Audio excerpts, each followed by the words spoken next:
मेरा पति विदेश चला गया। हर रात को मेरी सास मुझे बेहोश करके मेरे ससुर से मेरे साथ ऐसा काम करवाती जिसे जानकर आपके भी।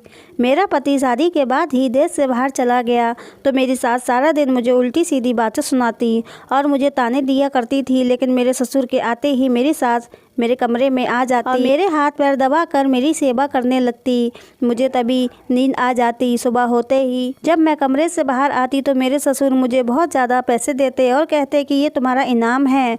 मुझे उनकी इस बात पर बहुत ज़्यादा हैरत होती और मैं सोच में पड़ जाती कि किस चीज़ का इनाम है। मुझे अपनी सास पर शक हुआ तो एक दिन मैं उनके कमरे में आने से पहले ही आंखें बंद करके सोने का नाटक करने लगी। उसके बाद जो हुआ उसे देखकर तो मेरे रोंगटे खड़े हो गए। मेरा नाम प्रिया है। मैं एक गरीब घर से हूँ। हम 4 बहनें हैं। हमारा कोई भाई नहीं है और मैं सब बहनों में से सबसे बड़ी थी। लेकिन मैं देखने में बहुत ज़्यादा खूबसूरत थी और मेरे माँ बाप को बहुत ज़्यादा खुशी हुई जब घर बैठे ही मेरा रिश्ता एक अमीर घर से आ गया। और उन लोगों ने दहेज की डिमांड भी नहीं की थी, बस उन्हें शादी जल्दी करनी थी। मेरे माँ बाप के पास भी कुछ नहीं था, इसलिए उन्होंने मेरी सादगी से शादी कर दी। मेरी सास बहुत खुशी खुशी मुझे अपने घर ले आई। शादी की रात जब मेरे पति मेरे कमरे में आए तो वो बहुत ज़्यादा चुप थे। उन्होंने मुझसे कोई बात भी नहीं की थी और ना ही मेरी तरफ ठीक से देखा था। बस इतना कहने लगे कि मैं एक प्रैक्टिकल किस्म का इंसान हूँ, मुझे रोमांस नहीं पसंद। मैंने भी उनसे कुछ नहीं कहा।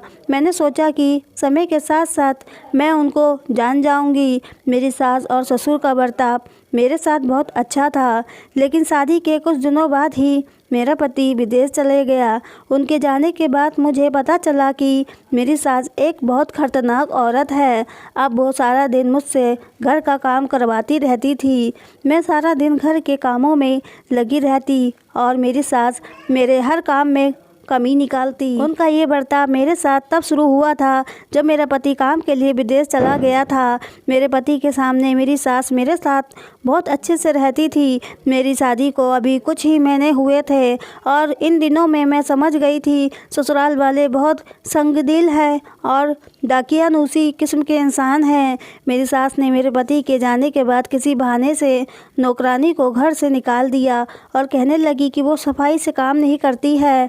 नौकरानी के जाते ही घर की सारी जिम्मेदारी मेरे ऊपर डाल दी। मैं जब भी घर की सफाई करने लगती तो मेरी सास मुझसे कहती, तुमने ठीक से सफाई नहीं लगाई, दोबारा सफाई करो। वो दिन भर मुझे काम में लगाए रखती थी। लेकिन रात को जब मेरे ससुर के आने का समय होता तो वो मुझसे कहती, अपने कमरे में जाओ और हाथ मुँह धोकर तैयार हो जाओ। मैं अपने कमरे में चली जाती थी और तैयार हो जाती और नया जोड़ा पहन लेती। मेरे ससुर के घर आते ही मेरी सास का बर्ताव मेरे साथ बिल्कुल बदल जाता था।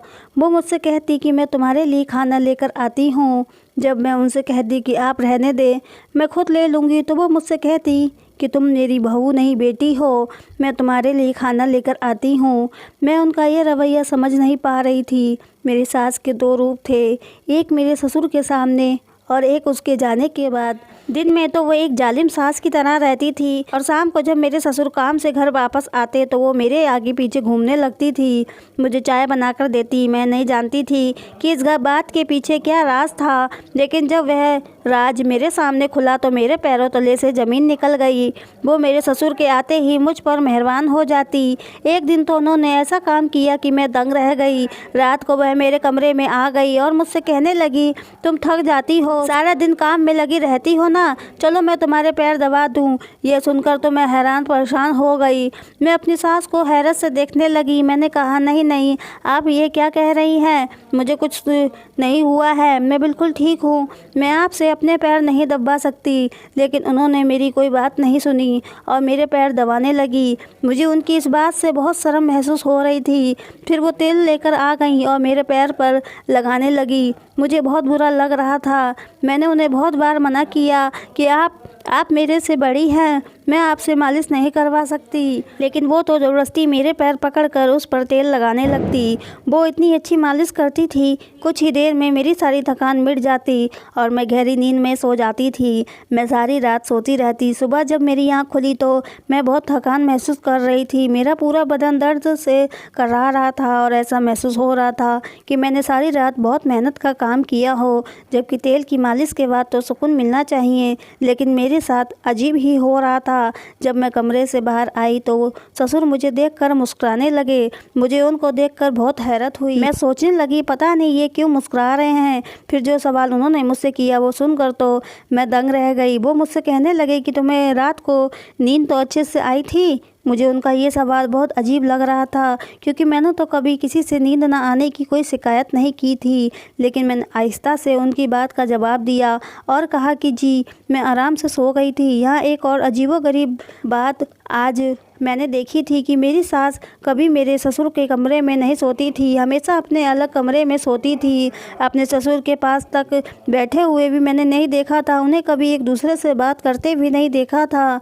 मेरे ससुर के काम पर जाते ही मेरी सास का बर्ताव फिर से मेरे साथ वैसा ही हो जाता था। घर के सारे काम मुझसे करवाती। मेरे ससुर के आते ही वो मेरी खिदमत करने लग जाती। कुछ दिनों से यही मसला चल रहा था। रोज़ाना मेरी सास मेरे पैर ज़बरदस्ती पकड़ती और तेल लगाकर मालिश कर देती और उनकी मालिश करते ही मेरी आंखों में नींद आने लगती और मैं सो जाती। मैं बहुत कोशिश करती कि मैं ना सोऊं, जागती रहूं, लेकिन मुझे समझ में नहीं आता कि उनके मालिश करते ही क्यों मेरी आंखों में नींद आने लगती थी। मुझे समझ नहीं आता कि मेरे साथ ऐसा क्यों होता है। सारा दिन मैं थकी हुई होती थी, लेकिन जिस तरीके से मुझे रात को नींद आती थी ऐसा लगता था कि मैंने कोई नशा किया हुआ है। मैं ऐसी गहरी नींद में सोती थी कि रात को एक बार भी मेरी आंख नहीं खुलती। मेरी नींद तो ऐसी थी कि हल्की सी आहट से भी मैं जाग जाती थी, मेरी आंख खुल जाती थी। लेकिन जब से मेरी सास ने मेरे पैरों में तेल लगाना शुरू किया था, मुझे ऐसी गहरी नींद आ रही थी कि मुझे याद नहीं रहता था कि मैं कहाँ हूँ। और यहाँ मेरे ससुराल में मेरे साथ बहुत अजीबोगरीब इत्तेफाक हो रहे थे। एक बार किसी ने बाहर का दरवाज़ा खटखटाया। मैंने जैसे ही दरवाज़ा खोला, दरवाजे के बाहर एक बच्चा फ्लावर बुके लेकर खड़ा हुआ था। वो फ्लावर बुके उसने मुझे दिया और कहने लगा, ये आपके लिए है। मैं उस बच्चे को देखकर मुस्कुराने लगी। मैंने सोचा कि हो सकता है कि कोई मेरी सास का जानने वाला होगा, इसलिए मैंने फ्लावर बुके को उससे ले लिया। वो बच्चा चला गया। उस बुके में एक कार्ड लगा हुआ था जिस पर लिखा था, खूबसूरत लड़की के लिए खूबसूरत सा गिफ्ट, आपको चाहने वाला। ये पढ़कर मुझे झटका लगा। मैंने घबरा कर वो बुके वहीं पर फेंक दिया। पता नहीं ये कौन था जिसने ये घटिया हरकत मेरे साथ की थी। मैं अपने कमरे में चली गई और कमरे का दरवाज़ा बंद कर दिया। मैं उस आदमी के बारे में सोचने लगी। मेरी अपनी परेशानियां ख़त्म नहीं हो रही थी कि एक नई मुसीबत मेरे गले पड़ गई। सुबह जब मैं अपने कमरे से बाहर आई तो मेरे पूरे शरीर में दर्द हो रहा था और मुझे बहुत ज़्यादा थकान महसूस हो रही थी। मेरी आंखें बंद हो रही थी, मेरे सर में भी दर्द हो रहा था। जब मैं अपना नाश्ता बनाने के लिए किचन में जाने लगी तो मेरी सास मुझसे कहने लगी, तुम यहीं बैठो, मैं तुम्हारे लिए नाश्ता बना कर लाती हूँ। सबसे पहले उन्होंने मुझे नींबू पानी पिलाया, जिससे मेरा नशा कुछ कम हो गया। उसके बाद मेरी सास ने मेरे सामने नाश्ता रख दिया और जब मैं नाश्ता कर रही थी तो मेरे ससुर मेरे सामने ही बैठकर मुझे देख रहे थे और मुस्कुरा रहे थे। और फिर उन्होंने मुझसे ऐसी बात कही कि मैं सुनकर हैरान रह गई। कहने लगे कि लाल कलर के कपड़ों में तुम बहुत अच्छी लगती हो। ये सुनकर मुझे बहुत बड़ा झटका लगा, क्योंकि लाल कलर का सूट तो मैंने रात ही पहना था और वो मेरा नाइट सूट था, जो कि मैं अपने कमरे में जाने के बाद ही पहनती थी और फिर मैं बाहर नहीं आती थी। तो फिर मेरे ससुर को कैसे पता चला कि मैंने रात लाल रंग का सूट पहन रखा था? उनकी बात सुनकर मैं शर्म से पानी पानी हो गई। मैंने अपने नज़रें नीचे झुका ली। अब तो मुझे शक होने लगा था कि रात को मेरे साथ क्या होता है। अभी तक मैं यही सोच रही थी कि मैं रात को इतनी गहरी नींद में कैसे सो जाती हूँ और मेरे ससुर को कैसे पता चल जाता है कि मैंने रात को किस कलर का सूट पहना था। मैं इसी बात में उलझी हुई थी कि मेरे साथ एक और अजीबोगरीब हरकत हुई जिसने मेरे होश उड़ा दिए। मैं किचन में बर्तन धो रही थी कि मुझे महसूस हुआ कि कोई मुझे देख रहा है। मैंने किचन में इधर उधर देखा तो वहाँ पर कोई नहीं था, लेकिन मुझे ऐसा महसूस हो रहा था कि ज़रूर मुझे कोई छुप छुप कर देख रहा है। मैं परेशान हो गई, पता नहीं कौन है जो मुझे देख रहा है और कहाँ से देख रहा है। हमारा किचन घर के आंगन में ही था और हमारे घर के आसपास भी बहुत सारे घर थे। हमारे घर के सामने वाले घर से हमारा किचन साफ नज़र आता था। औरत की फितरत होती है कि वो अपने ऊपर उठने वाली नज़र को ढूंढ ही लेती है। मैं किचन से बाहर आई और मैंने आसपास के घरों में देखा। फिर मैंने सामने वाले घर की तरफ देखा तो वहाँ पर एक खिड़की खुली हुई थी। वहाँ से मुझे कोई दूरबीन से देख रहा था, क्योंकि वो दूरबीन मैंने अपनी आंखों से देखी थी। जैसे ही मेरी नज़र उस पर पड़ी तो वहाँ से हट गया और खिड़की का पर्दा डाल दिया। तो वो जो कोई भी था मुझे ही देख रहा था। जब मेरी नज़र उस पर पड़ी तो वह मुझे देखकर वहाँ से फ़ौरन हट गया। एक तरफ तो मैं अपने ससुर की बातों से और सास की हरकतों से परेशान थी, और दूसरी तरफ पता नहीं ये कौन अनजान आदमी था जो मुझे छुप कर देख रहा था। पता नहीं मुझसे क्या चाहता था। कुछ दिनों के बाद घर के आंगन में एक कागज़ का टुकड़ा फेंका और उसी समय फेंका जब मैं किचन से बाहर आ रही थी। मुझे वो कागज़ का टुकड़ा नज़र आया तो पहले तो मैंने उसे नज़रअंदाज कर दिया, लेकिन फिर मैंने सोचा कि कहीं मेरी सास की नज़र इस पर ना पड़ जाए। अगर उन्होंने ये उठा लिया तो मुझे तो गलत समझेंगी, वो तो मुझ पर ही शक करेंगी। इसलिए मैंने वो कागज़ उठा लिया और अपने कमरे में आ गई। मेरा दिल बहुत ज़ोर ज़ोर से धड़क रहा था। पहले मैंने सोचा कि उस कागज़ को फाड़ कर फेंक देती हूँ, लेकिन फिर ख्याल आया कि एक बार पढ़ कर देखती हूँ कि आखिर उसमें क्या लिखा है। मैंने वो खोल कर पढ़ना ही शुरू किया था कि इतने में मेरा कोई दरवाज़ा खटखटाने लगा। मैं एकदम उछल गई। मुझे पता था कि मेरी सास ही होगी। मैंने जल्दी से उस लेटर को अपनी अलमारी में कपड़ों के अंदर छिपा दिया और अपने चेहरे से पसीना साफ़ किया। फिर दरवाज़ा खोला। जैसे ही मैंने दरवाज़ा खोला तो मेरी सास मुझे शक की नज़रों से देखने लगी। मुझसे पूछने लगी कि मैंने अपना दरवाज़ा बंद क्यों किया था। मैं पहले से ही उस लेटर की वजह से घबराई हुई थी, और अब ये मेरी सास के सवाल मैंने अपने आप को संभालते हुए उनसे कहा कि मैं वॉशरूम में थी, इसलिए मैंने दरवाज़ा अंदर से बंद किया था। लेकिन मेरी सास को मेरी बात पर यकीन नहीं आया और वो मुझसे पूछने लगी कि तुम इतनी घबराई हुई क्यों हो, क्या तुम्हें हुआ है क्या। मैंने उससे कहा कि ऐसी कोई बात नहीं है, मैं ठीक हूँ। फिर वो मुझसे कहने लगी कि चलो लेट जाओ, तुम सुबह से काम करके थक गई होगी, मैं तुम्हारे पैर की मालिश कर देती हूँ। मैंने उनसे कहा कि आप क्यों रोज़ रोज़ मेरे पैरों की मालिश करने आ जाती हैं, मुझे अच्छा नहीं लगता, आपने अपने पैरों की मालिश करवाना है। लेकिन वो मेरी कोई बात सुनने को तैयार नहीं थी। यही आज मैंने भी पक्का इरादा कर लिया था कि मुझे उनसे अपने पैरों की मालिश नहीं करवानी, क्योंकि मेरा दिल कह रहा था कि जिस तेल से वो मेरी मालिश करती हैं उसमें कुछ ना कुछ गड़बड़ है। जैसे ही वो तेल लगाने के लिए आगे आई, मैंने अपने पैर पीछे कर लिए। मुझे अंदाज़ा नहीं था कि वो मेरी इस हरकत पर मुझ पे इतना गुस्सा करेंगी। वो कहने लगी कि अगर तुमने मेरी कोई बात टाली तो तुम देखना मैं तुम्हारे साथ क्या करती हूँ। अभी तक मैं तुमसे प्यार से कह रही थी, अगर तुमने मेरी बात नहीं मानी तो मैं तुम पर हाथ भी उठा सकती हूँ।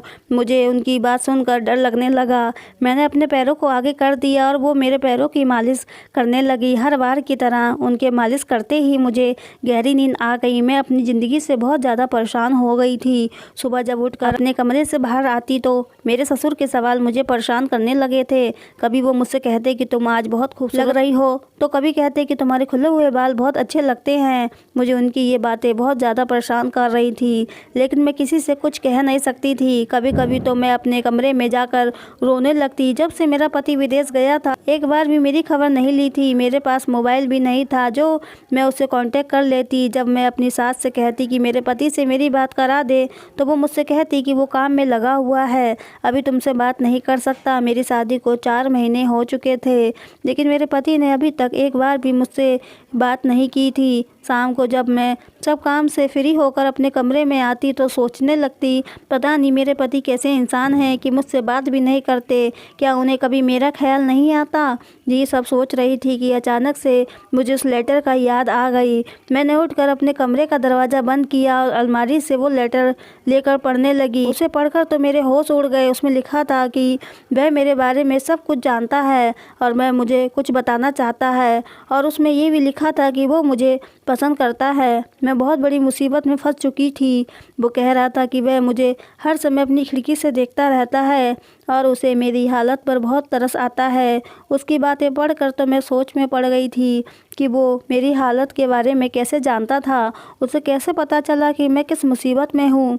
ना चाहते हुए भी मेरी आंखों से आंसू बहने लगे। मेरे माँ बाप बहुत गरीब थे। मेरी और भी छोटी बहनें थीं, इसलिए मेरी माँ ने मुझे समझा कर भेजा था कि मैं कभी भी अपने ससुराल वालों से लड़कर घर वापस ना आऊँ, क्योंकि उनके ऊपर अभी मेरी बहनों की जिम्मेदारियाँ थीं। इसलिए मैं अपने मैके भी वापस नहीं जा सकती थी। मेरे पास कोई नहीं था जिससे मैं अपना गम कह सकती थी। मेरे ससुर की बातों से जो ख्याल मेरे दिल में आ रहे थे बहुत ज़्यादा गलत थे।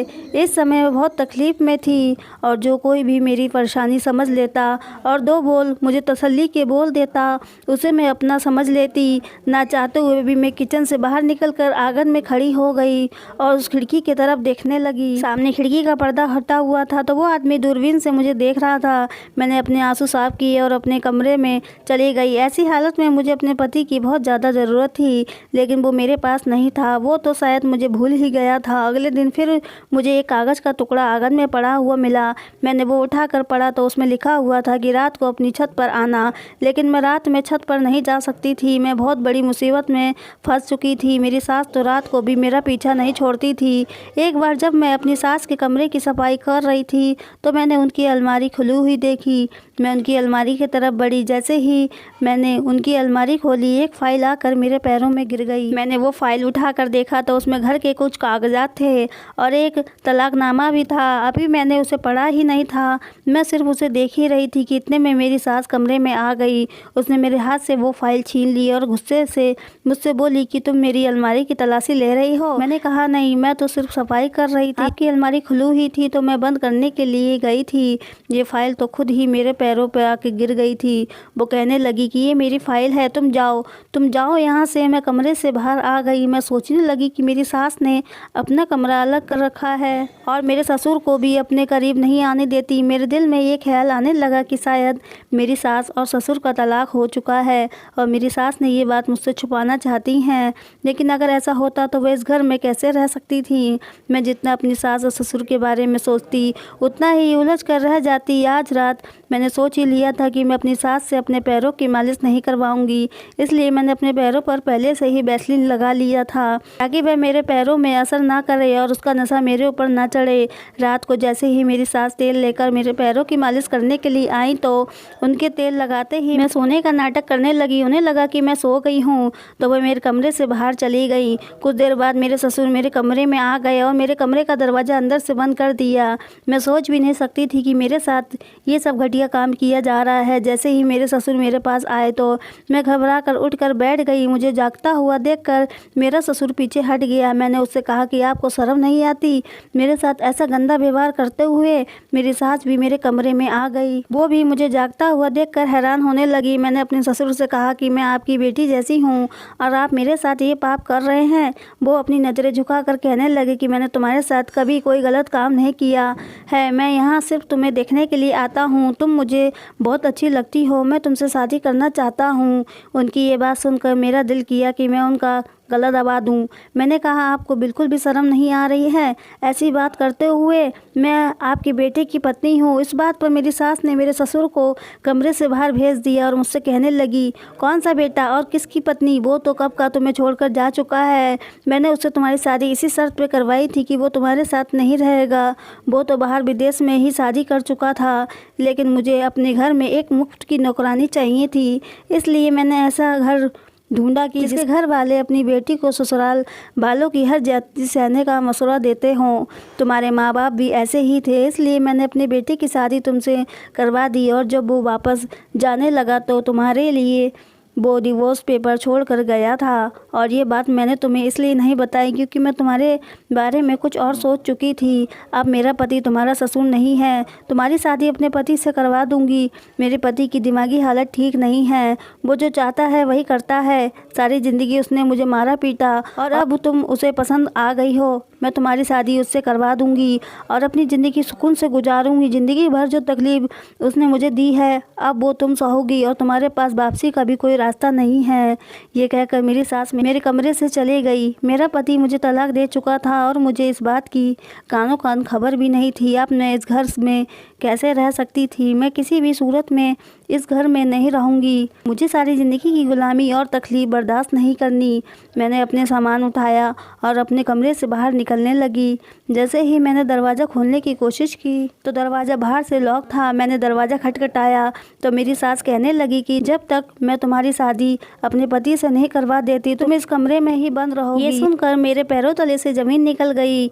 मैं ऐसा किसी भी हाल में नहीं कर सकती थी। मैंने अपनी सास से मना कर दिया। मैंने कहा कि दरवाज़ा खोलो, मुझे यहाँ से जाने दो। मेरी सास ने कहा कि तुम्हें हर हाल में मेरे पति से शादी करनी पड़ेगी, वरना मैं तुम्हें इसी कमरे में भूखा प्यासा रखूँगी। मैंने अपनी सास से बहुत मिन्नतें की लेकिन उन्होंने मेरी कोई बात नहीं सुनी। मैं रात भर अपने कमरे में रोती रही। अचानक मेरे दिमाग में उस आदमी का ख्याल आया जो हमारे घर के सामने से ही अपनी खिड़की से मुझे देखता था। मैं अपने कमरे की खिड़की खोलकर वहाँ खड़ी हो गई। मैंने देखा कि सामने की खिड़की भी खुली हुई थी और कमरे में रोशनी भी थी। मुझे एक उम्मीद की किरण नज़र आई। मैंने सोचा कि हो सकता है ये आदमी ही मेरी मदद करे। मैंने उस आदमी के सामने अपने हाथ पैर जोड़े, उससे इशारा से कहा कि मेरी जान बचा ले। मेरे पास बस यही एक चारा था। कुछ देर बाद ही मेरे कमरे का दरवाज़ा खुला और बाहर पुलिस मौजूद थी। वो आदमी मेरी बात समझ गया था। मैंने पुलिस को सब कुछ बता दिया। पुलिस मेरे सास ससुर को पकड़ कर ले गई। मैं अपने मैके में वापस आ गई। कुछ दिनों बाद ही उस आदमी ने मुझसे शादी कर ली जिसने मेरी मदद की थी। अब मैं इसके साथ ही खुशहाल ज़िंदगी गुजार रही थी। दोस्तों, कहानी अगर पसंद आई हो तो चैनल को सब्सक्राइब करें, वीडियो को लाइक करें। पूरी कहानी सुनने के लिए आपका बहुत बहुत धन्यवाद।